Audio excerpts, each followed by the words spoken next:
ভাই ব্রাজিল জিতছে আলহামদুলিল্লাহ ভালো, কিন্তু ব্রাজিল জিতছেটা কার সাথে? ফিফা র্যাঙ্কিংয়ে 83 নাম্বার দলের সাথে জিতছে হচ্ছে ব্রাজিল, তাও কি হাফ টাইমের আগে 3 গোল। এইটা নিয়ে দেখি ফেসবুকে পোস্টের জন্য ঢোকা যেতেছে না, ব্রাজিল হ্যান্ড করছে ত্যান করছে। আরে ভাই, খেলা তো হার জিত জিতবেই স্বাভাবিক, নাহলে হারবে, নাহলে ড্র করবে, কিন্তু এই নিয়ে এত পোস্ট। তারপরে আসলে কেউ কেউ বলতেছে আবার মেসি তো হ্যাট্রিক করছে, মেসির হ্যাট্রিক, আর ব্রাজিল হাফ টাইমের আগে 3টা দিছে। ঠিক আছে, হাফ টাইমের আগে 3টা দিছে, হাফ টাইমের পরে কি করছে? হাফ টাইমের পরে তো দিতে পারে নাই।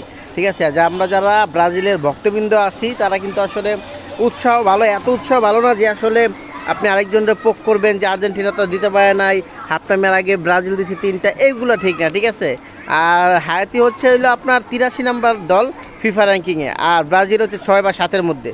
তো 3টা গোল দেওয়ার আসলে আহামরি কিছু না, এটা নিয়ে আসলে এত বাড়াবাড়ির দরকার নাই। আর এই নিয়ে আর্জেন্টিনা ব্রাজিল নিয়ে নিজের একটা দ্বন্দ্ব করে দেখা যায়, নিজেদের ভিতরে বন্ধুত্ব সম্পর্কগুলো নষ্ট করেন না।